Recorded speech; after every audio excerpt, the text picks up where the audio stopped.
Natatarantang minwestrahan ko ang aking kaklase na magtago na sa lugar na dapat naming pagtaguan. Parating na ang aming propesor at balak namin siyang sorpresahin.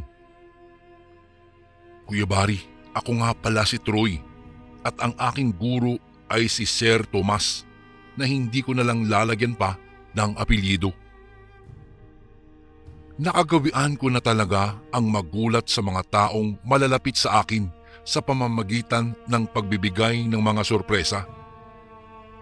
Ngunit hindi ko akalaing ang gagawin namin sa aming butihing propesor ay siyang magiging kabaliktaran at kami pala ang masosorpresa sa huli. Hindi ko po makakalimutan ang ginawa namin ng aking kaklasing si Gino noong hapong iyon. Sinadya naming lumiban sa klase para pasukin ang bahay ng aming guro. Bilang kanyang mga estudyante, ay gusto din namin siyang bigyan ng kaligayahan sa pamamagitan ng pagpapadama namin sa kanya na mahalaga siya at mahal na mahal namin siya. Kuya Bari, wala na pong pamilya si Sir Tomas. Ang kanyang bahay ay mag-isa na lang na tinitirhan niya. Kaya hindi gaanong naaasikaso dahil palagi siyang nasa school. Naaawa nga ako sa kanya kasi palagi na lang siyang abala at wala ng oras para sa sarili niya.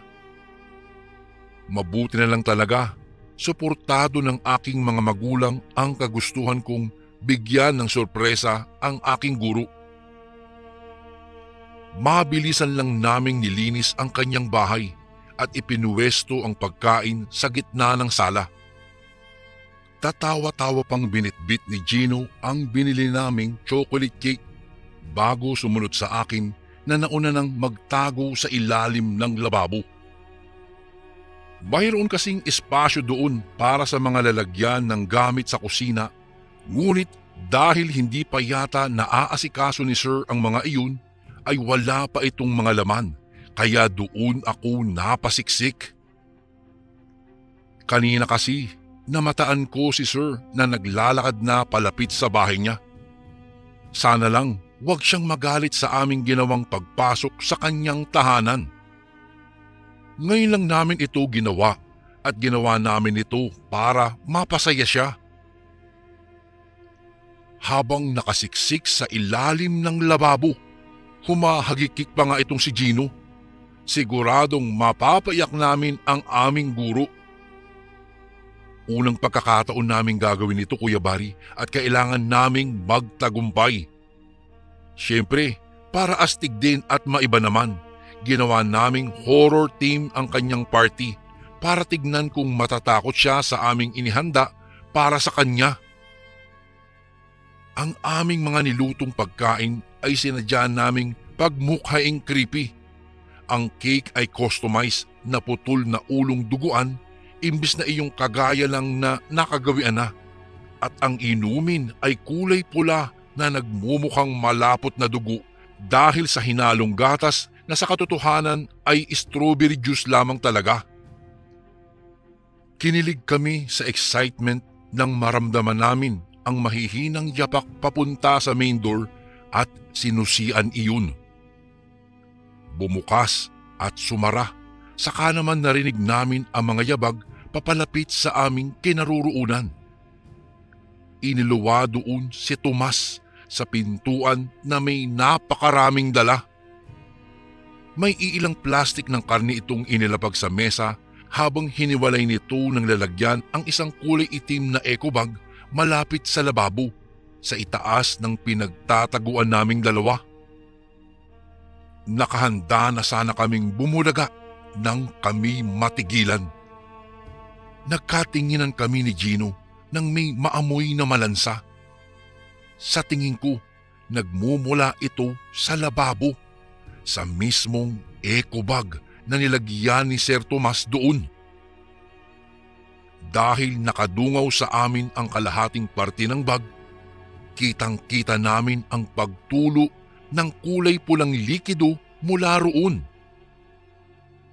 Ewan ko ba, sa pagkakataong iyon, Kuya Bari, Biglang nag-iba ang ihip ng hangin at nakadama ako ng tensyon sa paligid. Inilabas ni Gino ang ulo para sana silipin ang loob ng bag. Ngunit naunang pumasok si Sir Tomas at inamoy-amoy ang paligid. Para bang may nararamdamang siyang kakaibang presensya sa loob ng kanyang bahay, kaya imbis na mapalagay ay bigla akong kinabahan. Ideya ko ang pumasok sa kanyang bahay. Paano na lang kung hindi niya ito magustuhan kahit pa man pinaghandaan namin ang bagay na ito para sorpresahin lamang siya. Kilalang tahimik na tao po si Sir Tomas at hindi siya palaimik sa eskwelahan maliban na lamang kung oras ng kanyang pagtuturo. Kami lang itong masyadong makulit at maingay. Kaya napipilitan siyang sagutin ang aming mga tanong. Sinenyasan ko si Gino na huwag maingay at nakiramdam kami sa ginagawa ni Sir Tomas. Nakita namin nang umupo ito sa isa sa mga upuan doon sa kusina. Matapos, nilak ng maayos ang bawat pintuan at pintana. Mas lalo tuloy naging madilim sa loob ng kanyang bahay. Dito na ako pinagpawisan ng matindi. Ang panlalamig ko at pangangatal ng katawan dahil sa kaba ay hindi na kayang pagtakpan ang aking pananahimik. Ganun pa man, nakita ko pa ang naninigurong hitsura ng aming maestro na tila tinitiyak na walang tao at tanging siya lamang ang naroroon dahil maging ang mga bintana ay ibinaba pa niya. Nang matiyak niyang walang ibang tao at hindi niya naman kami napapansin, hinablot niya ang eco bag mula sa lababo. Napakunot-no ako nang may tumilapong kasing liit lang ng isang hintuturo, kaya naman napatitig ako doon ng husto. Parang kuko ng tao. Dito na nagsimulang magregodon ang aking puso. Lalo na at nakita kong abala ng nilalantakan ni Sir Tomas ang kung anong malansang bagay mula sa loob ng eco bag. Kaya napasiksik akong lalo sa ilalim ng lababo, lalo na't narinig ko ang nakakarindi niyang pagmuya. Nang mapatitig ako sa hawak-hawak niya, sinagilahan talaga ako ng takot. Ito ay parang atay ng tao. Atay ng tao ang kanyang nilalantakan. Animoy gutom na gutom ang lalaki na sinagpang ang lamang loob gamit ang kanyang mahahabang kuko na kanina ay wala naman doon. Tila gustong bumaliktad ng aming sikmura habang nakatitig sa nilalantakang malansang bagay ang aming guro. Tigmak sa dugo ang nakakatakot nitong anyo nang mapalingon sa gawin namin.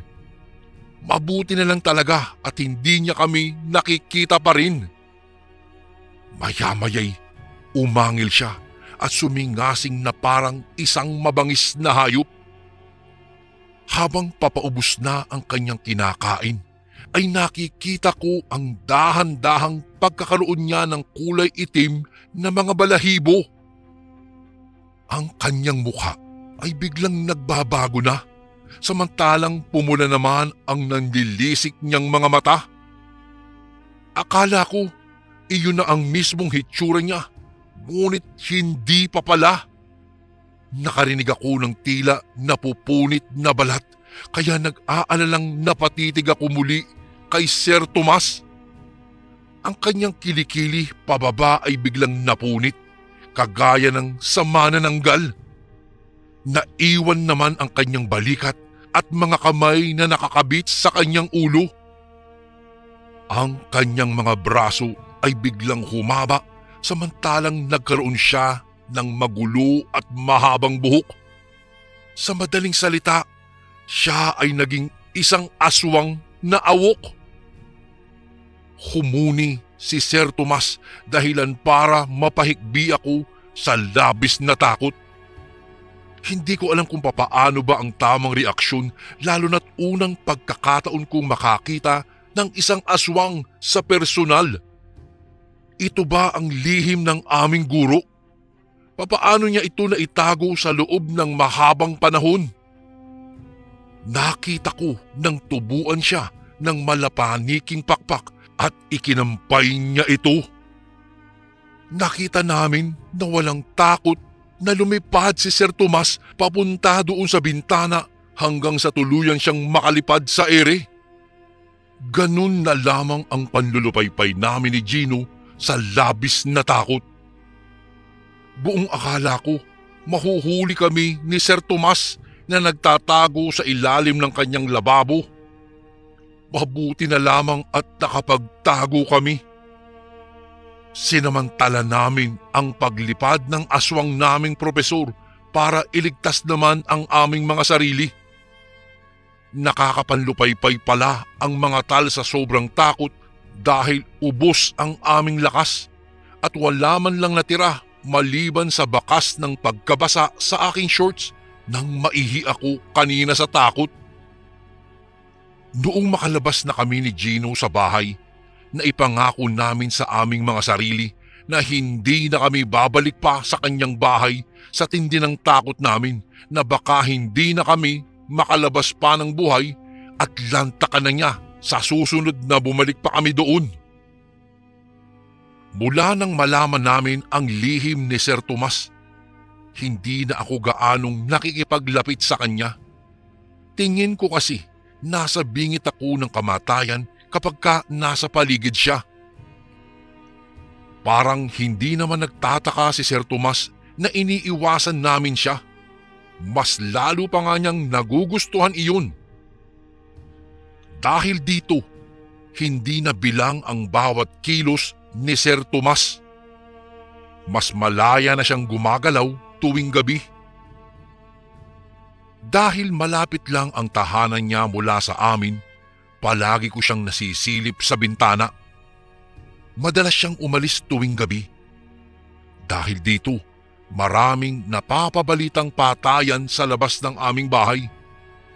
Maraming nagtuturuan kung sino ang salarin at bakit niya ginagawa ito. Ngunit naging tahimik kami ni Gino.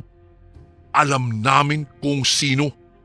At siya ang nagpapaalala sa amin na hindi ligtas ang magliwaliw sa labas ng bahay, lalong-lalo na sa gabi. Isang araw, maaga akong nagpunta sa aming eskwelahan.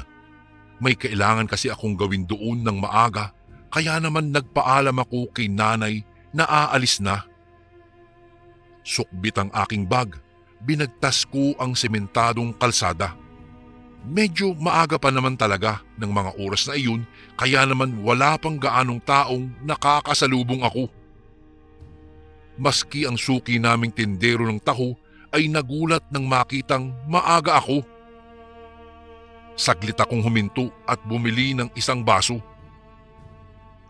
Noong umalis na ang magtataho, nagsimula na naman akong maglakad. Ewan ko ba Kuya Bari, kahit maliwanag naman at nagsisimula nang magpakita ang haring araw, nagsisimula na rin akong kabahan. Pabalik-balik ako sa paglingon sa aking pinanggalingan na tila ba may sumusunod sa akin. Alam ko iyon dahil nagsisimula na ang pagtataasan ng mga balahibo ko sa batok. Batid kong may nakasunod sa akin ng tingin at binabantayan ako. O binabantayan nga ba talaga? Sa ikatlong paglingon ko sa likod ko ay napansin ko na ang isang bultong tila sinusundan ako. Nakita ko siyang patago-tago ding sumisiksik sa masusukal na bahagi sa tuwing napapalingon ako. Mula noon, hindi ko na mapakalma ang nagririgodon kong dibdib dahil sa malakas na kaba. Pakiramdam ko ay mamamatay ako sa labis na takot. Nang makarating kami sa medyo talahiban, naging agresibo ang sumusunod sa akin. Panakanakang sumisitsit ito kaya mas lalong nakaramdam ako ng takot. mas lalo kong binilisan ang takbo ko, kaya humabol din ang kung sino man na napagtanto kong isang lalaki. Walang katao-tao sa kinaroroonan namin, kaya siguro malakas ang loob nitong gumawa ng masama. Nagpatuloy ako sa pagtakbo nang makita kong nag-angat ito ng kutsilyo, kaya hindi ko na napagmasdan pa ang tinatapakan ko. Noong madapa ako mula sa pagkakasabit sa nakaharang na baging, ay hayok na dinaluhong ako ng lalaki, kaya agad na akong nagsisigaw. Ewan ko nga ba kung ano ang nangyayari, kasi ang kutsilyo na dapat tatama sa akin ay hinarang ng isang malaking asong kulay puti. Mapupula ang mga mata nito. Mas nagmumukhang lobo ang hitsura na kayang makipagtagisan sa akin ng taas kapag ka nakaupo, at may naglalaway na bibig na may pangil. Nagulat na lang ako, Kuya Bari, nang inatake ng asong puti ang lalaking nagbabalak ng masama sa akin. Nakita ko kung papaano sila nagpambuno hanggang sa tuluyan ng masugatan ng lalaki ang aso sa may pangunahin nitong paa sa bandang balikat. Umalulong ang aso at mabangis na umangil, dahilan para mapatakbo ang lalaking kanina lang ay sinisindak ako. Nang lamunin na siya ng talahiban ay umungol ang aso na animoy nasasaktan, ngunit natatakot naman akong lapitan nito at baka ako naman ang lantakan ng aso. Sa laki niya ay imposibleng hindi niya ako saktan, lalo na't napaka-agresibo ng nasabing aso. Saan ito nanggaling at bakit hindi ko man lang napansin ang pagdating nito? Nang makarating ako sa eskwelahan, hindi ko na ipinagsabi pa ang tungkol sa nangyari sa akin. Nailigtas naman ako ng isang misteryosong aso. Ngunit hindi ko maiwasang matakot nang kumalat sa school ang tungkol sa isang misteryosong serial killer daw na pinaniniwalaang siyang may kagagawan ng lahat ng nangyayaring patayan sa aming lugar. Marami na raw itong napapatay na karamihan ay mga kagaya kong binatilyo ang pinupuntirya. Kinilabutan ako nang muling maalala ang nangyari sa akin kanina. Kung ganun, munti ka na pala akong mabiktima ng isang malupit na serial killer. Nanginginig na napaupo ako sa aking upuan. Tila ako'y nawalan ng lakas. Salamat na lang talaga sa asong iyon na bigla na lang akong iniligtas.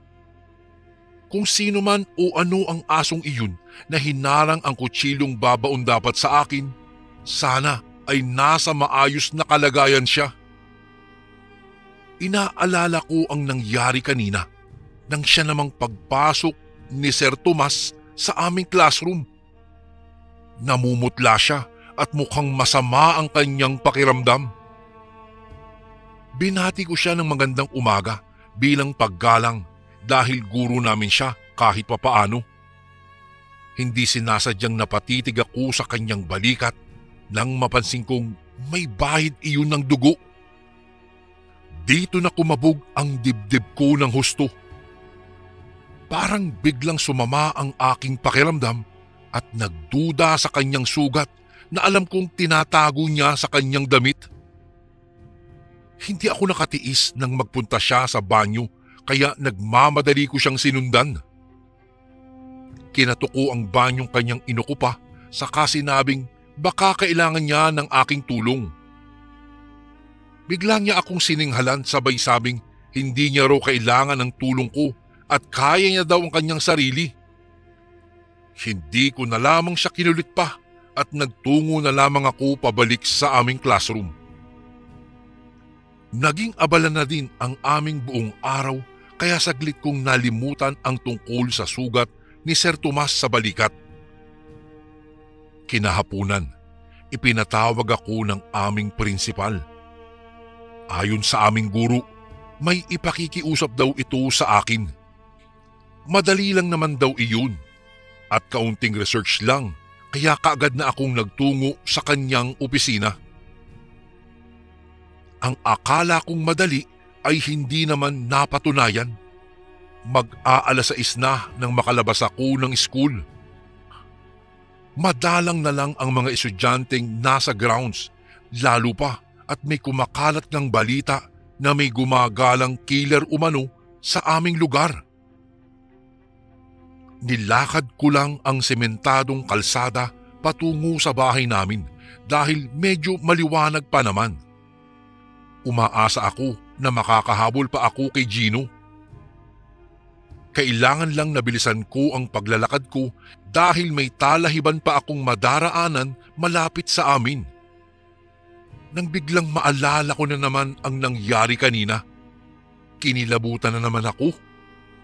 Sana naman sa pagkakataong ito, wala nang manakot pa o kung anumang masamang elemento ang makialam sa aking pag-uwi. Papaliko na sana ako sa may talahiban nang ako'y biglang matigilan. Tila may anino kasing nakatayo sa bandang dulo at tila nanindig muli ang aking mga balahibo nang maisip na baka ang serial killer na naman ito. Alam ko, kailangan ko nang umatras. Paatras na akong naglakad para makita kung kikilos ba ang aninong iyon. Sa bawat hakbang ko ay dahan-dahan na namang namumuo ang pawis sa aking noo. Hindi nga ako nagkamali, Kuya Bari. Humabol nga ito nang makitang pabalik ako sa dinaanan kanina. Gusto kong umatungal ng iyak. Mas lalo nang dumilim ang langit sa paglipas ng bawat sandali. Ang mga tao sa paligid ay bigla na lang naglaho. Umiikot ang aking utak sa mga bagay-bagay na kailangan kong gawin. Malayo pa naman sa kabihasnan ang baryo namin.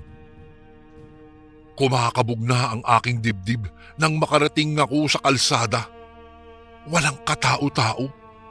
Naisip kong magtago muna sa likod ng isang poste dahil hinihingal na ako.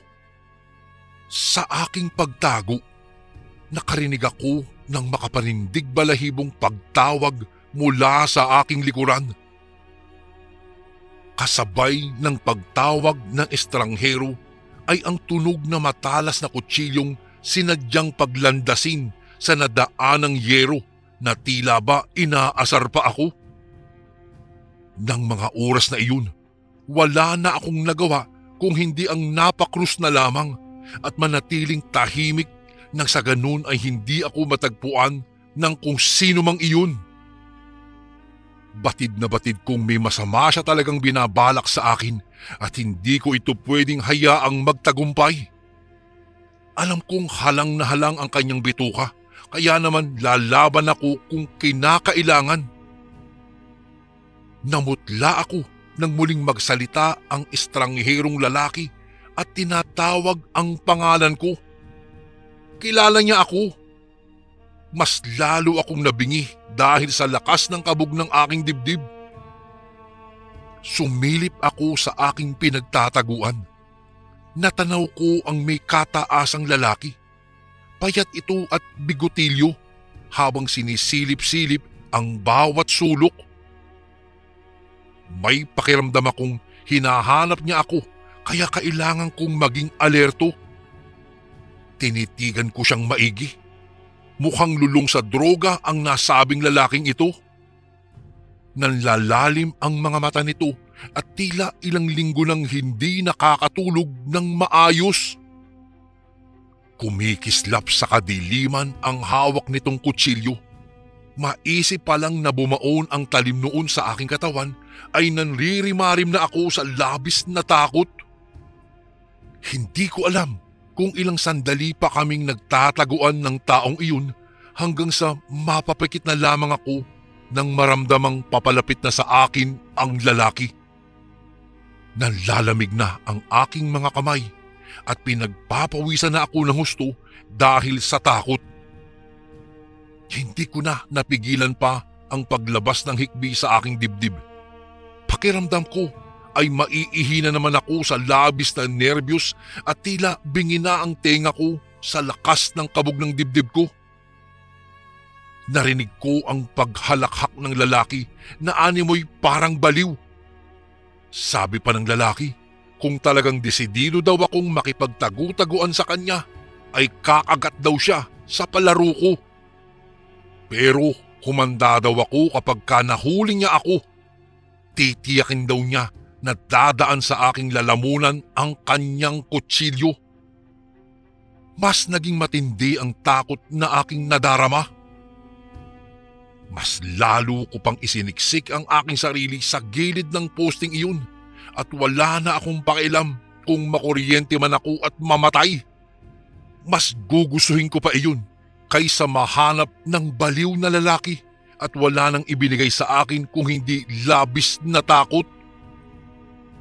Abot-abot ang dasal ko na sana ay wag niya akong makita nang makalagpas na ito sa aking kinaroroonan. Kung bakit kasi dito pa ako sa lugar na ito nagtago? Sana'y tumakbo na lang ako kanina. Nang mawala sa aking paningin ang lalaki, ay napahinga ako ng maluwag. Muntik na ako kanina. Ganun na lang ang pagsigaw ko nang kalabitin ako ng nakangising lalaki na lumibot lang pala sa kabilang bahagi ng poste, kaya hindi ko siya nakita. Napaungol ako sa sakit ng hilahin ng lalaki ang buhok ko at pahiga akong hinila pabalik sa talahiban. Tila parang manika kung hilahin niya ako, dahilan para magkagalos-galos ang buo kong katawan dahil maraming matutulis na bato sa daraanan. Panay ang pagpupumiglas ko. Alam kong wala naman talaga akong laban sa lakas ng serial killer na ito. Huminto ang lalaki at biglang humarap sa akin. Napasigaw ako, lalong-lalo na nang makitang puno ng kalmot at malalalim na sugat ang mukha nito. Halos hindi na makilala ang tunay niyang hitsura sa dami ng kanyang sugat. Nakangising lumuhod ang lalaki sa aking harapan at sinabing kailangan daw niyang tanggalin ang aking mga lamang loob nang sa gayon ay magkapera daw siya. Naka-school uniform pa ako noon kaya madali niyang napunit ang aking polo. Sabi pa niya, ihahatid naman daw niya sa aking pamilya ang aking katawan kaya daw wala daw akong dapat ipag-alala. Nag-isip ako kung ano ang pwede kong gawin. Tiyempo namang may nakapa akong bato sa bandang uluhan ko. Pinulot ko ito at mabilis na ibinato sa mukha ng lalaki. Tinamaan ang mukha niya at napasigaw ito nang magdugo iyon. Galit na galit ang lalaki at itinaas niya ang kanyang kutsilyo para isaksak na sa akin. Ngunit mula sa kung saan, lumabas na naman ang kulay puting asong tumulong sa akin kanina. Walang babalang dinambahan kaagad ng hayop ang lalaking kanina pa ako balak patayin. Nagpambuno sila at nagpagulong-gulong sa lupa. Parehong mabangis at walang nais na sumuko. Nang magkaroon ng pagkakataon ang lalaki, sinugatan niya ang aso at walang anumang itong ibinalibag sa isang bahagi ng talahiban. Nahintakutang bumalikwas ako ng bangon. Gusto kong daluhan ang kaawa-awang aso na sa pangalawang pagkakataon ay tinulungan ako at iniligtas ang buhay ko, ngunit napaatras ako nang mapansin kong dahan-dahang nagkikisay ang aso at naging kakaiba ang kanyang anyo. Nagiging kahulma na ito ng isang tao dahilan para mapasinghap ako sa labis na takot. Ang aso ay nagkaroon ng 2 kamay at paa ng isang tao. Nanlisik bigla ang kanyang mga mata at dahan-dahang nagkaroon ng pakpak. Habang tumatagal, pabilog ng pabilog ang aking mga mata at hindi makapaniwala hanggang sa tuluyan ng lumantad ang tunay na anyo ng aso bilang ang isang aswang na awok sa katauhan ni Sir Tomas. walang awang inatake niya ang nabiglang serial killer at pinagkakalmot ito gamit ang kanyang matutulis na kuko. Kahit nagsisigaw pa ang lalaki ay wala siyang nagawa nang marahas siyang iangat ng aswang sa ere at inilipad papalayo sa akin. Tulirong tumayo ako at nanghihinang umuwi sa aming bahay. Kahit ang mga nagtatakang tingin sa akin ng aking mga magulang ay hindi nakapag-alarma sa akin, lalo na't kani-kanina lang ay nakipaglaban ang isang nakakatakot na nilalang para sa aking buhay. Kung ano ang motibo ni Sir Tomas sa pagliligtas sa akin ay siya lang ang tanging nakakaalam. Ang sa akin lang, sana wag itong maging dahilan para mas maging hayok siyang mambiktima ng mga tao dahil baka hindi ko nakayanin ang takot sa susunod. Kinaumagahan, nagulantang ang lahat nang makita ang nakasabit na bangkay ng isang lalaki sa bungad ng kalsada papasok sa aming barangay. Ipinatawag naman ako ni Sir Tomas sa kanyang opisina at kinausap ng kaming dalawa lamang. Anya, hindi daw siya masamang tao. Lahat ng patayan sa aming lugar ay ibinibintang sa kanya kahit hindi naman daw totoo. Tanging bangkay lang daw ng hayop at tao mula sa morgue ang kanyang kinakain. Gayunpaman, hindi ito palagian daw, kung hindi nangyayari lang daw ito kapag kakabilugan ng buwan. At mahigpit na pakiusap niya sa akin na sana'y walang makakaalam ng kanyang lihim. Tumango naman ako at ngumiti kay Sir Tomas. Wala akong magawa dahil iniligtas niya ang buhay ko, kaya pangako ko, walang makakaalam ng kanyang lihim. Ang lihim ni Sir Tomas bilang isang aswang na awok. Lumipas ang ilang linggo, mas lalo kaming naging malapit ng aking Sir Tomas. Hindi na ako natatakot sa kanya kahit alam kong isa siyang aswang. Doon ko palang napagtanto, Kuya Bari, na hindi pala lahat ng aswang ay masasama. Doon ko palang napatunayan na mayroon din palang mabuting loob na aswang at walang iba ito kung hindi ang aking guro na si Sir Tomas. Ngunit sa paglipas ng panahon ay nag-resign na rin ito sa aming paaralan. Wala nang nakakaalam kung saan ito nagtungo at kung ano ang nangyari sa kanya. Ngunit, Kuya Bari, bago ko makalimutan, naalala mo ba yung sorpresang binigay namin sa kanya? Nagpasalamat pala siya sa amin ni Gino dahil sa ginawa naming iyon. Natawa nga lang daw siya dahil imbis na siya ang matakot ay sa amin daw bumalik iyon. Isang pangyayari po sa aking buhay ang hindi ko na malilimutan dahil sa aking guro na isang aswang pala. Ngunit hindi ko po kinamumuhian si Sir Tomas, bagkus siya ay aking hinahangaan dahil minsan ay iniligtas niya ang aking buhay. Kuya Bari, dito ko na po tatapusin ng aking kwento at sana po'y piliin niyo rin po itong basahin sa mga darating na araw. Sir Tomas, kung ikaw man ay nakikinig, saludo po ako sa inyo at maraming salamat po sa pagligtas niyo po sa aking buhay. Lubos na gumagalang, Troy.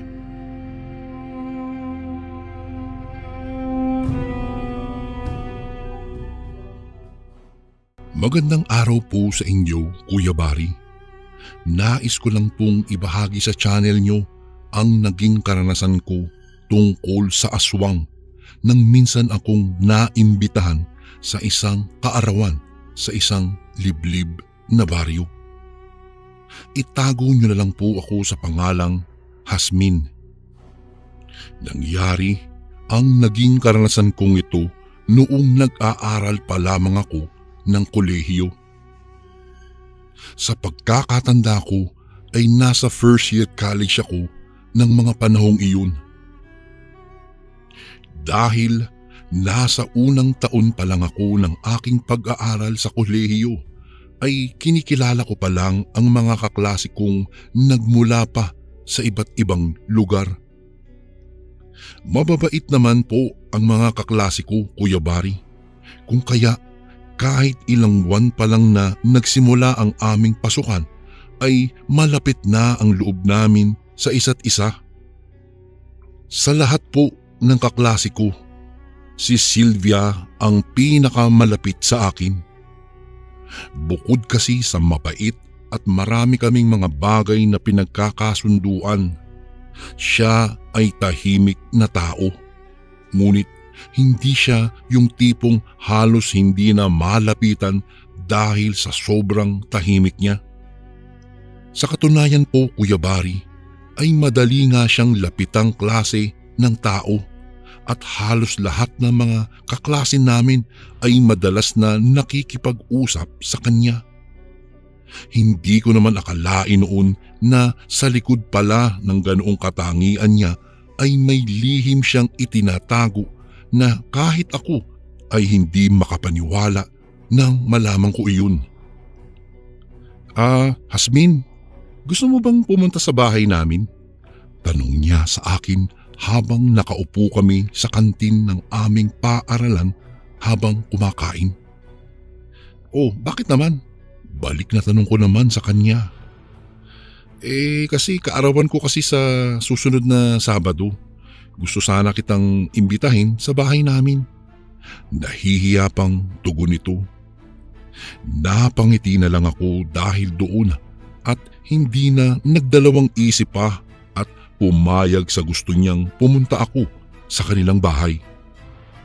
Magtatanong pa sana ako kung sino sa mga kaklase namin ang sasama, subalit hindi ko na naituloy dahil tila nabasa nito ang isip ko. Huwag ka mag-alala. May mga kaklase rin tayong inimbita ko at dalawa sa kanila ang siguradong makakasama natin patungo dun sa bahay namin. Mahabang wika nito, kung kaya napatango na lamang ako at nagpatuloy sa aking kinakain. Lumipas nga ang mga araw at dumating na ang araw ng Sabado. Maaga akong nagising ng araw na iyon dahil nga pupunta kami sa bahay ni na Sylvia. Hindi ko alam pero parang nagdadalawang isip pa nga akong tumuloy ng mga oras na iyon. Sumasagi kasi sa isipan ko ang sinabi sa akin ng iilan naming mga kaklase na hindi sasama sa amin patungo sa baryo nila Sylvia. Ayon kasi sa mga ito, ay pinagsabihan sila ng kanilang mga magulang na huwag pumunta sa baryong iyon. Bago ko nga po pala malimutan, Kuya Bari, naka-boarding house po pala itong si Sylvia dahil nga may kalayuan ang baryo nila sa aming paaralan. Umuuwi lang ito sa kanila tuwing Sabado at babalik sa boarding house sa araw ng Linggo o kaya ay sa Lunes ng madaling araw. Liblib na baryo ang lugar ni na Sylvia. Kasi sabi ng mama ko sa akin ay may mga aswang daw sa baryong iyon. Wika ng isa sa mga kaklase ko nang tanungin ko ang mga ito kung bakit hindi sila sasama sa amin. Sa katunayan po, 5 lang kami nasasama sa lugar ni na Sylvia upang pumunta sa kanyang kaarawan. Natatakot daw kasi ang mga iba naming mga kaklase dahil sa sinabi ng kanilang mga magulang. Napailing na lamang ako at nagsimula na sa pag-aayos ng aking sarili. Nagtaka naman ang aking ina dahil wala naman kaming pasok sa paaralan ngunit maaga akong nagbibihis. O iha, saan ka pupunta, ha Hasmin? Ang aga-aga, nagbibihis ka kaagad. Tanong ng aking ina sa akin. Nang mga sandaling iyon, may pag-aalangan akong sabihin sa aking ina kung saan ako papunta. Naisip ko kasing kapag nalaman nito kung saan ang lakad ko ay pagbawalan ako nito tulad ng aking mga kaklase. Nahihiya naman ako kay Sylvia kapag hindi ako tutuloy dahil pumayag na nga akong pumunta sa kanila. At dahil doon ay hindi ko sinabi sa aking ina kung saan ako patungo, kung kaya nagsinungaling na lamang ako sa kanya. Nay, may project po kasi kami sa paaralan. May group meetings po, kaya magkikita-kita kami ng mga kagrupo ko para gawin ang proyektong iyon. Sa Lunes na po kasi ipapasa yun, ma. Iyon ang naging tugon ko sa aking ina. Wala naman itong ibang sinabi kung hindi ang tumango na lamang ito sa akin. Nang matapos ako sa pag-aayos sa aking sarili, ay nagpaalam kaagad ako sa aking ina. O siya, Hasmin, mag-iingat ka ha. Huwag kang magpapagabi, wika niya sa akin. Napalingon naman ako sa kanya dahil tila kakaiba ang pagkakasabi niya ng mga katagang iyon. Tipong tila babala at alam niyang may pupuntahan akong ibang lugar. Ilang sandali pa akong napatitig sa aking ina bago nakapagsalita at tuluyang umalis sa aming bahay. Sige po, Nay, aalis na po ako. Saad ko sa kanya at naglakad na palayo sa aming bahay. Tinungo ko ang lugar kung saan kami magkikita ng iba ko pang mga kaklase. Nang makarating ako doon, ay ako na lang pala ang kulang. Dahil nga kumpleto na kami ng mga oras na iyon, ay kaagad kaming nagpasya na mag-abang ng masasakyan patungo sa baryo ni na Sylvia. Mabuti na lang at may nasakyan kaagad kami, kung kaya nagsimula na ang aming pagbiyahe. Habang nasa biyahe kami ay hindi ko maiwasan ang makaramdam ng antok, kung kaya nagpasya akong matulog. Maging ang iba kong mga kaklase ay ganoon din. Tanging si Sylvia lang ang gising sa amin upang makababa kami sa tamang babaan namin. Bago ko po ipagpatuloy ang kwentong ito ay may request sana ako sa iyo, kasundo. Isang pindot lang ito, kasundo, sa subscribe button namin. Malaking tulong po ito sa amin, kasundo, upang mapagpatuloy pa namin ang mas marami pang magagandang kwento. Salamat sa pag-subscribe mo, bagong kasundo.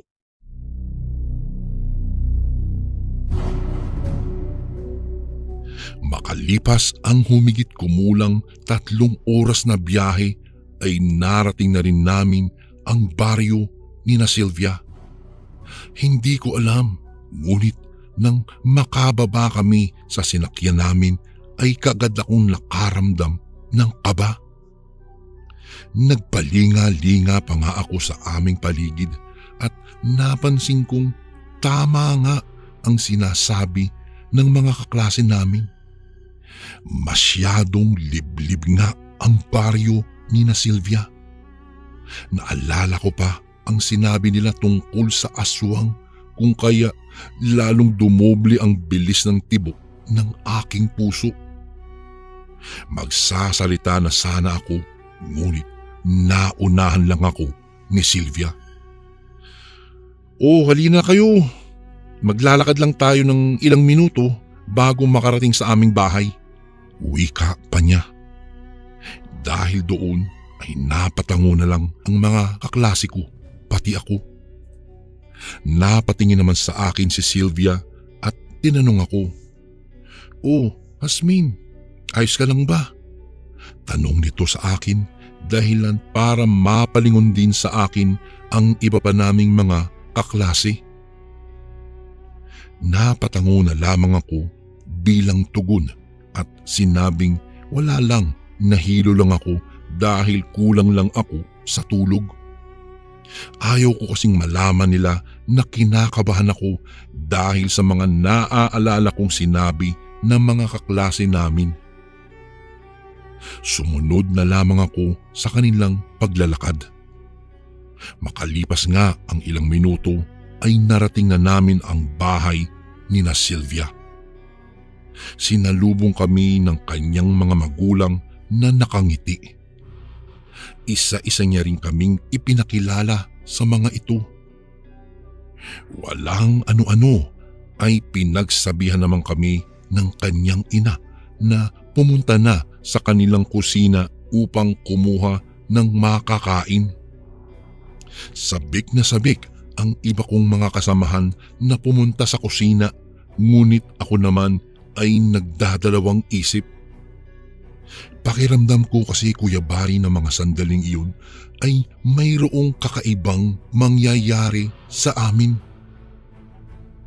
Subalit, kahit na ganoon na ang aking pakiramdam, ay nakisama pa rin ako sa pamilya ni na Sylvia. Tulad ng mga kaklase ko ay tinungo ko na rin ang kusina ng bahay ni na Sylvia. Kumuha na rin ako ng makakain. Akmang ilalagay ko na sana sa aking plato ang pagkain kukunin ko nang matigilan ako. Muntikan ko nang mabitiwan ang platong hawak ko dahil sa nakita kong tila nag-iba ang pagkain kinuha ko. Tila parang naging pares iyon ng mata. Napalapit sa akin si Sylvia at napatanong kung ano ang nangyari.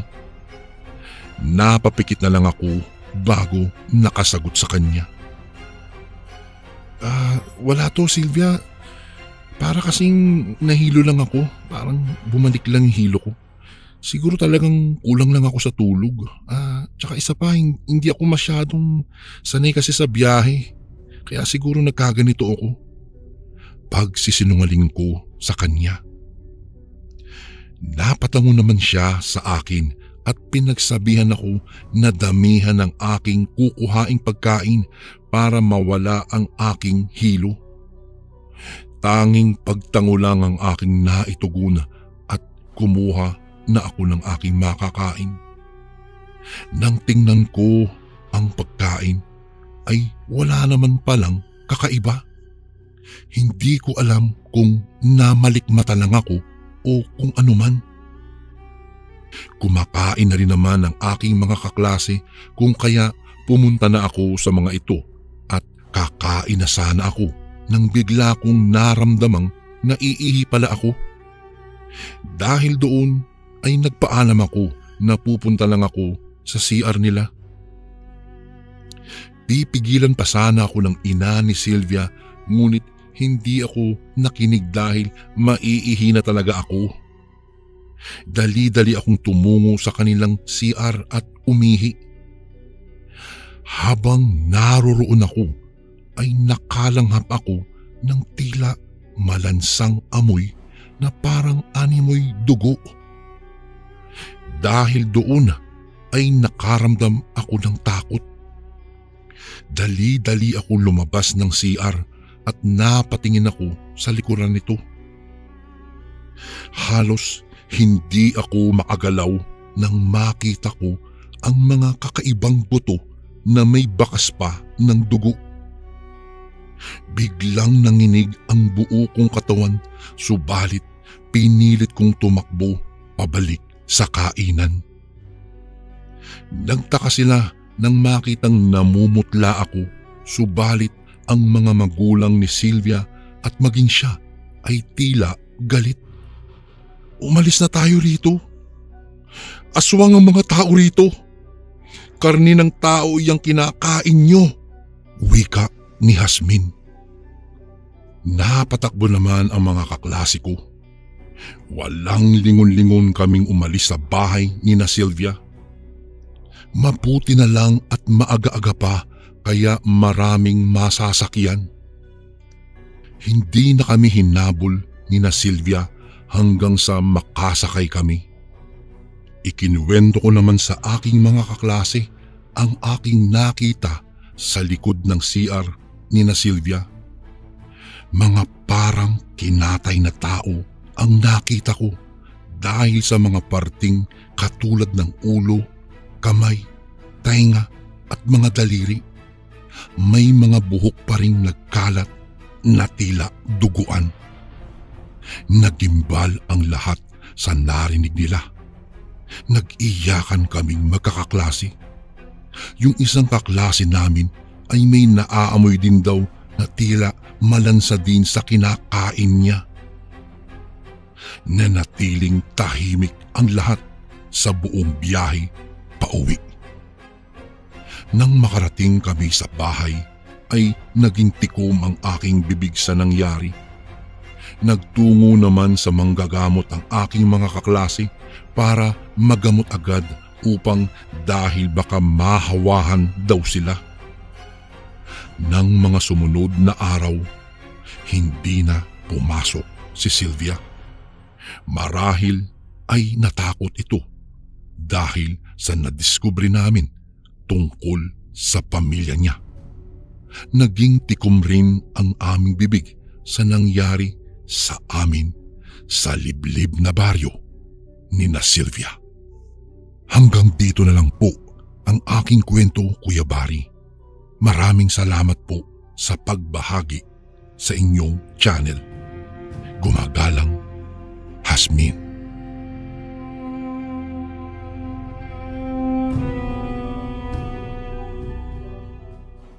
Magandang araw po sa inyo, Kuya Bari, maging sa mga taga-subaybay sa inyong YouTube channel. Kamusta po mga kasundo? Ako nga po pala si Tikoy. Ako po ay tubong antike. Panganay ako sa 3 magkakapatid at isa po akong call center agent dito sa Maynila. Ang kwentong isasalaysay ko po sa inyo ngayon ay hango sa mga naging karanasan namin ng aking pamilya. Ilang dekada na rin ang nakalipas. Noong mga panahong iyon, Kuya Bari, nasa idarang 13 pa lamang po ako siguro nun. Payak lang po ang aming pamumuhay at nakatira kami dati sa bukid. Masagana naman po ang pamumuhay namin sa bukid, lalo na at naroroon na ang lahat ng pangangailangan namin, lalo na sa usaping pagkain. Sagana po kami sa mga prutas at gulay dati. Siya nga po pala ang hanap buhay ni tatay ay pagsasaka sa bukid at katuwang niya si inay. Araw ng Biyernes, maganda po ang panahon ng hapong iyon. Nagkataon naman na abala si itay sa pag-aaralo sa bukid nang dumating ang mga kamag-anak niya na nagmula pa sa Maynila. Kung hindi pa kami sinundo ni inay at ibalita ang pagdating ng mga kamag-anak ni itay, ay hindi pa namin malalaman. Napakaripas pa nga ako noon sa pagtakbo, makarating lamang kaagad sa bahay namin. Hindi ko kasi mapigilan na makaramdam ng pananabik na makita ang mga kamag-anak namin nang galing pa ng Maynila. Ganyan talaga siguro ang mga taga-probinsya. Hindi maiiwasan na makaramdam ng pananabik at saya kapag may panauhin silang nagmula pa sa Maynila. Noong makarating ako sa bahay, naabutan ko pa ang mga panauhin namin na kamag-anak ng tatay ko na nagtatawanan sa sala. Naroroon din ang 2 kong mga kapatid at nakikipagkwentuhan na sa kanila. Nang mapansin nga ng isang babae na kaidaran lang ni itay ang presensya ko, ay agad itong napatayo, saka ako sinalubong. Kinakabahan pa nga ako nun, Kuya Bari. Tinanong niya ako kung ako raw ba si Tikoy, kaya nang sagutin ko siyang opo, ay hindi ko rin inaasahan ang biglaan niyang pagyakap sa akin. Kuya Bari, nung una ay nahihirapan pa akong intindihin siya dahil nga sa Bisaya po ang nakasanayan kong diyalekto, samantalang Tagalog naman po ang wikang ginagamit niya. Mabuti na lamang, gumagamit siya ng mga sign, kaya kahit papaano po naiintindihan ko ang mga sinasabi niya. Nagpakilala po ang babae na siya raw po ay si Tia Chali. Pinsan daw siya ng tatay ko. Ipinakilala niya rin sa akin ang dalawang lalaking mga anak daw niya na kausap ng mga kapatid ko naman. Kasing edad ko lang din naman ang anak ni Tia Chali. 12 anyos pa lamang si CJ, samantalang 13 naman si Carlo. Ipinakilala niya rin sa akin si Tio Boyet, ang asawa niya. Naroon din ang iba pang mga pinsan ng tatay ko na kapatid naman ni Tia Chali. Nagmano pa nga ako sa mga ito bilang pagpapakita ng paggalang. Ipinakilala niya rin sa akin ang mga ito, sina Tia Esmeralda, Tia Angelica at si Tio Rico. Bali po Kuya Bari, 4 pala silang magkakapatid na nandoon. Ang asawa niya at ang dalawa niyang mga anak. 7 ang lahat ng mga kamag-anak namin na bumisita sa bahay. Hindi naman nagtagal, dumating din kaagad si Itay. Maayos akong nagpaalam kay Tia Chali at nakipaglaro sa mga anak niya at sa mga kapatid ko. Nagkayayaan pa nga kaming 5 na mag-ikot-ikot sa baryo. Nagpaalam pa sina CJ at Carlo sa nanay nila. Sila pala ang mga anak ni Tia Chali at Tio Boyet. Mabuti na lamang at pinayagan ng dalawa na sumama sa amin sa paglibot sa aming baryo. Bago pa nga kami umalis sa bahay ay narinig ko pa ang mga tawanan nila Itay at maging ang mga kamag-anak niya. Habang naglilibot naman kami ng mga kapatid ko kasama sina CJ at Carlo ay panay pa ang kwentuhan at tawanan namin. Panay pa ang tanong ng nakakabata kong kapatid na si Rolly sa dalawa kung ano raw ang mayroon sa Maynila na nagagalak namang sinagot ng dalawa. Si Rolly ang bunso naming kapatid at si Lloyd naman ang sumunod sa akin Kuya Bari. 6 na taong gulang pa lamang siya ng mga panahong iyon, samantalang 2 taon naman po ang agwat ng edad ni Lloyd sa kanya. Sa tuwing nakakasalubong o nadadaanan pa nga namin ang mga kakilala namin, napapahinto kami dahil napapatanong ang mga ito kung sino-sino raw ang mga batang kasakasama namin, kaya hindi namin maiwasan na ipagyabang sila na kamag-anak namin sila na nagmula pa sa Maynila. Hindi ko rin maiwasan na talagang mamangha dahil sa sobrang talino ni na CJ at Carlo.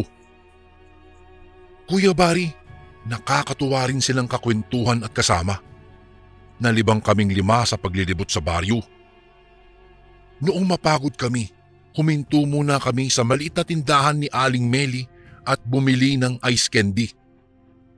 Napagpasyahan na rin namin na umuwi na dahil baka hinihintay na kami sa bahay. Habang naglalakad, hindi pa rin kami tumigil sa pag-uusap at tawanan. Kinakain din namin ang daladala naming ice candy. Pinuri pa nga ni Carlo ang ice candy ni Aling Meli. Anito, napakasarap daw ng manggang ice candy dahil manamis-namis daw ito. Ang sariwa naman talaga ng hangin dito sa inyo sa probinsya. Tsaka ang tahimik ng paligid, no? Hindi kagaya sa Maynila na sobrang ingay. Komento pa ni Carlo. Napangiti naman kami sa tinuran ni Carlo. Pakagat na ng dilim noon nang makarating kami sa bahay. Naabutan pa namin si nanay na nagluluto sa kusina. Walang bakas ni Itay at ng mga pinsan niya sa bahay, kaya nang tanungin namin si nanay na kung nasaan ba ang mga ito. Sinagot niya kami na ipinasyal daw ni Itay ang mga kamag-anak niya doon sa bukid. Inutusan pa nga kami ni Inay na pakainin ang mga alaga naming mga manok, pato at mga bibi. Sumama pa sa amin sina CJ at nakitulong na rin, samantalang nagpaiwan naman si Carlo doon sa loob dahil anito napapagod na raw siya kakagala namin. Pasado 6:00 na ng gabi nang makabalik sila Itay. Nang mga sandaling iyon ay nasa sala kami at nakikinig ng programa sa radyo. Nasa labas pa lamang sila Itay ay rinig na namin ang mga boses nila. Napatayo pa nga ang bunso naming kapatid na si Rolly at sinalubong si Itay. Napatayo rin kami at nagmano sa mga matatanda. Nalaman din namin na sa bahay daw pala namin pansamantalang makikituloy ang mga kamag-anak ni Itay. Kawaman sa kawayan at pawid ang bahay namin, malaki naman po ito. May 4 naman kaming kwarto sa bahay kaya hindi problema ang matutulugan nila. Nang marinig ko nga po iyon, ay hindi ko maiwasan talaga ang matuwa sa isipin na matagal ko pang makakasama ang mga kamag-anak namin. Tumulong pa nga ako noon kay nanay sa pag-aayos ng hapagkainan namin. Inihanda namin ni nanay ang mga pagkain sa mesa para sa magiging hapunan namin. Hindi ko pa nga maiwasan na matakam dahil sa mga putahing nakahain na sa mesa. Mayroong adobong native na manok, piniritong tuyo at sinabawang isda. Pinipigilan ko nga ang aking sarili na huwag tikman ang sinabawang isda. Hindi ko tuloy maiwasan na talagang maglaway nang maamoy ko ang maanghang at maasim na sausawan ng tuyo. Inihain na rin ni inay ang bagong sinaing na kanin. Nagpabili naman si tatay sa amin ni Lloyd ng ice para mas malamig daw ang iinumin naming tubig. Kuya Barry, nang makabalik kami ni Lloyd ay sakalang kami nagtipon-tipon sa hapagkainan. Kagaya ng nakagawian ng aming pamilya, nagdasal muna kami bago kumain.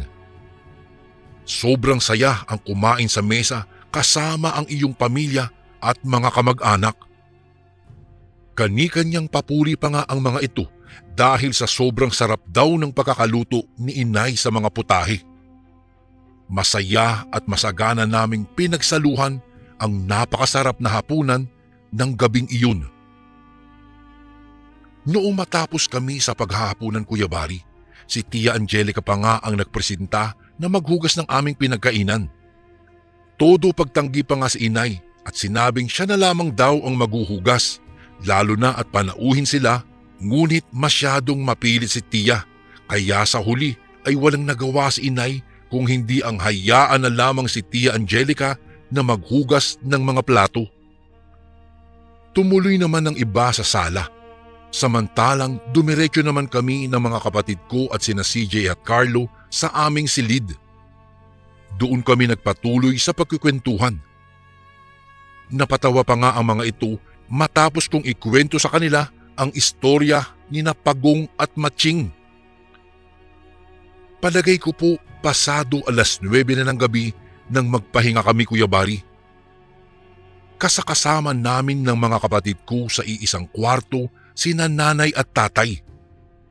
Halos hindi pa nga ako makatulog ng gabing iyon dahil sa sobrang sayang nararamdaman. Napapaisip din ako sa mga gagawin namin kinabukasan at maging sa mga susunod pang mga araw. Hindi ko rin namalayan na nakatulugan ko na pala ang mga isiping iyon. Naging maayos naman po ang pananatili ng mga kamag-anak nila tatay sa amin, maliban sa napansin ko na naging abala sila Itay hanggang sa nangyari na nga ang hindi ko inaasahan. Makulimlim ang panahon ng tanghaling iyon. Umalis sila Itay at naiwan kaming mga bata sa bahay. Nagkakasiyahan kami noon sa sala nang bigla na lamang kaming nakarinig ng sigawan na nagmula sa labas. Nagulat pa nga ako dahil sa paraan ng sigawan na narinig namin ay parang may nag-aaway. Hindi ko pa maiwasan na kabahan at magtaka kung sino-sino nga ba ang nag-aaway sa labas kaya dali-dali akong napatakbo at nakisilip sa labas ng aming bahay. Maging ang 4 pang mga bata na kasama ko ay nakisilip din. Noong makadungaw ako sa pintuan, nagulat ako nang makita ko si tatay at si Tio Rico na nagsusuntukan, samantalang todo naman sa pagpigil ang ginagawa sa kanila ng iba. Hindi ko maiwasan tuloy na magtaka at makaramdam ng takot dahil sa mga nangyayari. Nababakas sa mukha ng dalawang matatandang nag-aaway ang matinding galit. Gulong-gulo po ang isipan ko. Maraming mga katanungan ang pumasok sa isipan ko, kagaya na lamang kung bakit nag-aaway sila tatay at tiyo Rico at kung ano ang dahilan ng kanilang kaguluhan. Grabe naman, ang kapal naman ng pagmumukha ninyo. Nakikitira at nakikikain na nga kayo rito. Gusto nyo pang angkinin ng lupang pagmamayari ko? Ha! Ni piso ay wala man lang inambag ang mga magulang ninyo sa bukiring ito, kaya wala kayong karapatan sa lupang ito. Galit na sigaw ni Itay. Nagpalitan sila ng sigawan ng mga pinsan niya. Bakas ang galit sa mukha ng bawat isa sa kanila. Nang dahil sa naganap na away, napaiyak pa nga ang kapatid kong si Rolly, at nang marinig iyon ni Inay ay agad niya itong pinuntahan at pinatahan. Sinabihan din kami ni Nanay na pumasok sa loob at huwag makinig sa mga away ng mga matatanda. At huwag makinig sa away ng mga matatanda. Ngunit kahit noong nasa kwarto na kami ay hindi ko pa rin maiwasang kabahan dahil sa mga nangyayari. Tahimik lang kami sa isang sulok. Wala ni isa sa amin ang nagtangkang magsalita. Nang araw ding iyon, umalis ang mga kamag-anak ni tatay sa bahay. Galit na galit pa rin si Itay dahil sa nangyari. Doon ko lang din nalaman na kaya pala sila nag-aaway ay dahil sa lupa. Ayon kay Itay, nalaman niya raw na may masama palang binabalak ang kanyang mga pinsan. Nais ng mga ito na angkinin ang lupang pagmamayari pa ng mga magulang ni Itay, at dahil nag-iisang anak lang si Itay ay tanging siya lamang ang tagapagmana ng lupain ng kanyang mga magulang. Ilang araw ding naging tahimik ang bahay dahil sa mga nangyari. Tuluyang naputol na rin ang komunikasyon namin sa mga kamag-anak ni Itay. Hindi ko lang maiwasan na malungkot dahil sa isang iglap lamang, nagbago ang lahat. Ni hindi na naming nagawang magpaalam ng maayos kila CJ at Carlo. Nakakalungkot lang isipin, Kuya Bari, na dati masaya kayong nagsasama-samang kumakain sa isang mesa, pero dahil lang sa lupa, nagkagulo na ang lahat. Isang hapon, habang nakikinig kami ng programa sa radyo ng mga kapatid ko sa sala, bigla na lamang kaming tinawag ni Nanay. Nabigla pa ako dahil sa pagsigaw niya. Napatakbo ako at tumungo sa kwarto kung saan siya naroroon. Naabutan ko pa siyang nagsesermon. Nasa likuran ni Nanay si Itay at mukhang may ginagawa ito. Nang mapansin ni Nanay ang presensya ko, ay agad niya akong inutusan na kunin ang walis tingting sa labas. Kuya Bari, narinig ko pa ang reklamo ni Inay tungkol sa mga insekto, kaya doon ko lang tuluyang napansin ang mga nagsisilakihang mga langaw at iba pang insekto na nagkalat sa aming silid. Nabigla pa nga ako dahil sa mga nakita, kaya mabilis akong napatakbo sa labas at kinuha ang walis na iniutos ni Nanay. Nang makabalik ako, tinulungan ko pa si Nanay sa kahahampas ng mga langaw. Sobrang laki ng mga ito, Kuya Bari. Nang sumunod na araw ay nakapagtataka na palaging may mga insektong umaaligid-aligid sa bahay, lalo na sa kinaroroonan ni Itay. Palagi naman kami naglilinis ng bahay, kaya misteryo para sa amin ang biglaang paglitaw ng mga insekto. Ilang beses nang nagrereklamo sila Itay at Inay dahil sa mga insekto. Bumili na nga kami ng gamot na pampatay sa insekto, ngunit panay pa rin ang sulputan ng mga ito. Habang lumilipas ang mga araw, kapansin-pansin din ang mga pagbabago kay tatay, lalo na sa kalusugan at pangangatawan niya. Biglang nangayayat si Itay. Panay ubo rin ito hanggang sa tuluyan siyang tinamaan ng karamdaman.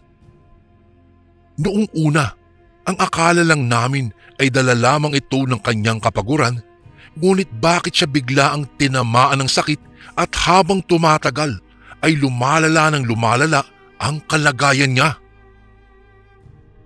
Maging si inay ay hindi na rin maiwasan ang mag-alala. Nakagawian na namin na palaging masigla si Itay, kaya hindi rin namin maiwasan na manibago sa kanya dahil bigla itong nanghina. Ilang beses na rin naming dinala si Itay sa ospital, ngunit habang tumatagal ay mas lalong lumalala pa ang kanyang kalagayan. Umabot pa sa punto na kailangan pa niyang tumigil sa kanyang pagtatrabaho dahil sa karamdaman niya. May mga bukol ding tumubo sa ilang bahagi ng katawan ni tatay, kung kaya't mas lalo kaming nag-alala sa kanya. Nabaon din kami sa utang dahil sa mga gamot ni tatay. Ngunit hindi kami nawawalan pa rin ng pag-asa. Alam naming gagaling si Itay. Patuloy kaming umaasa na muli kaming makakabangon. Sa tuwing naaalala ko ang nakaraan at ang kalagayan ni Itay ay hindi ko mapigilan ang malungkot. Sobrang nakakaawa ang kalagayan niya. Malaking malaki talaga ang ipinayat ni tatay. Hindi na rin siya nakakakain at nakakatulog ng maayos. Sa isang iglap lamang ay binalot ng lungkot ang aming buhay. Maging ang mga kapatid ko ay bigla ring nanghina, lalo na sa tuwing nakikita nila ang sitwasyon ng aming kaawa-awang Itay. Gabi-gabi na lamang ay nahuhuli ko si nanay na umiiyak dahil sa kalagayan ng asawa niya. Nabalitaan ni Lolo Istong ang nangyari sa aking ama. Si Lolo Istong Kuyabari ay isa sa mga malalapit na kaibigan ng aking ama. Dinalaw niya si Itay sa bahay at nang makita niya ang sitwasyon ng aking ama, nakaramdam siya ng awa rito.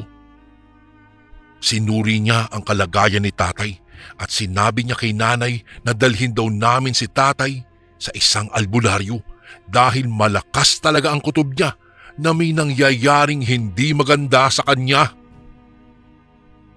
Hindi rin naman nagtagal si Lolo Istong doon sa bahay namin dahil agad din itong nagpaalam at umalis. Nagdadalawang isip pa nga noon si nanay kung susundin ba niya ang sinabi ni Lolo Istong. Habang tumatagal ay mas lalong humihina si tatay at maraming mga bukol pa ang patuloy na tumutubo sa kanyang balat. Mas lalo ring dumarami ang mga insektong umaaligid-aligid sa paligid.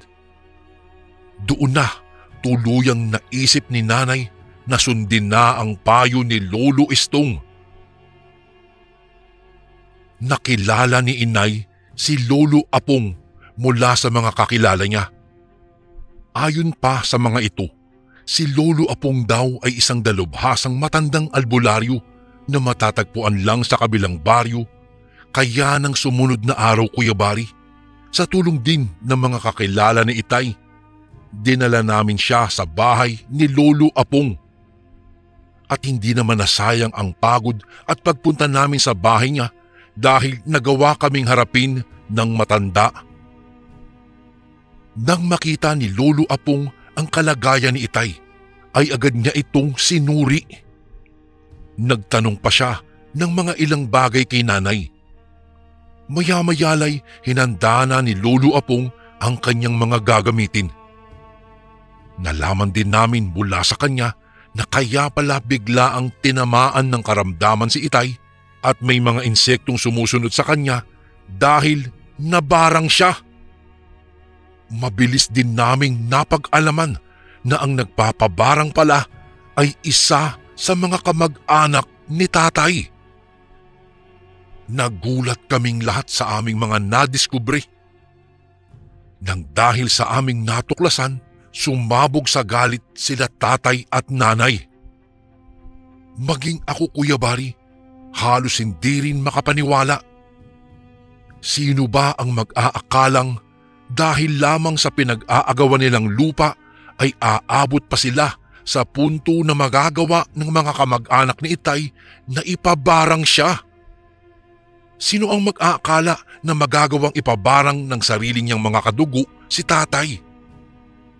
Tinanong pa ng albularyo na may dalawang bagay na pagpipilian daw si Itay at iyon ay ang gumaling siya, ngunit babalik sa nagpabarang sa kanya ang karamdaman niya o mamamatay si Itay ng dahil sa kanyang karamdaman. Kuya Bari, siyempre naman mas mahalaga pa rin ang sarili nating buhay at kapakanan.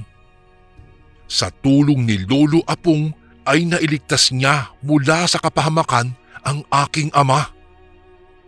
Natanggal niya ang ginawang orasyon ng pambabarang.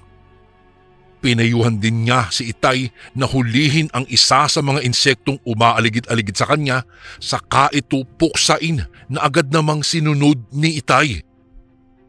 Todo ang pasasalamat ang ginawa ng aming pamilya sa matandang albularyo. Nang makauwi kami ng araw na iyon, ay unti-unting nababawasan ang mga insekto sa bahay hanggang sa tuluyang maglaho na ang mga ito. Makalipas ang ilang araw, tuluyang bumalik na ang buong lakas ni tatay. Nakabalik na rin siya sa kanyang pagtatrabaho sa bukid. Tungkol naman sa mga kamag-anak ni Itay, tuluyang naputol na ang komunikasyon ng aming pamilya sa kanila. Wala na rin kaming nabalitaan pa tungkol sa mag-anak na iyon. Hindi na namin alam kung tuluyan bang bumalik sa nagpabarang kay Itay ang karamdamang ibinigay nito sa ama ko. Nagpatuloy lamang si Itay sa pangangalaga at pagbabantay sa bukid.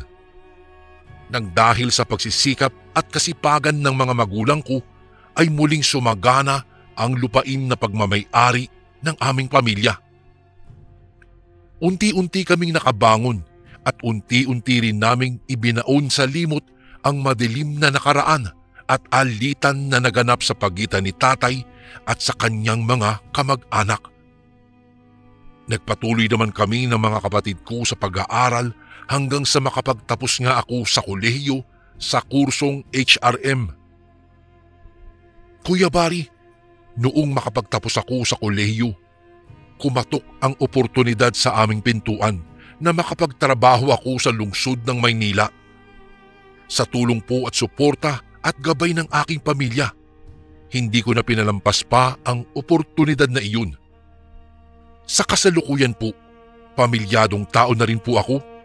Ang mga kapatid ko naman at magulang ay nasa maayos namang kalagayan pa rin.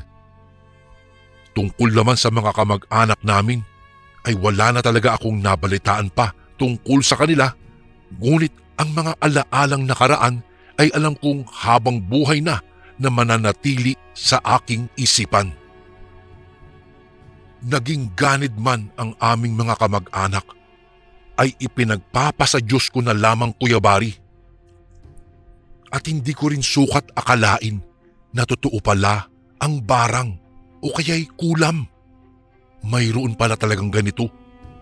Nagagawa nila na ipabarang ang isang tao dahil lang sa sarili nilang kapakanan. Naging palaisipan din sa akin ito. Talagang kamangha-mangha ang pambabarang, no? Pwede po palang mangyari iyon, Kuya Bari. Ang katanungan ko lang ngayon, Kuya Bari, sa modernong panahon ngayon, mayroon pa kayang mambabarang? Dito ko na po tatapusin ang aking kwento. Sana po'y maitampok nyo rin po ito sa mga darating na araw. Kuya Bari, more power po sa inyong channel and God bless po sa lahat ng kasundong nakikinig ngayon. Lubos na gumagalang, Tikoy. And again, maraming salamat po mga kasundo. Don't forget to subscribe and i-click nyo lang po yung bell na button para updated po kayo sa mga upcoming videos namin na paparating. Maraming salamat po ulit. God bless and ingat po lagi dyan. Ito po si Kuya Bari at ako ang Sundo.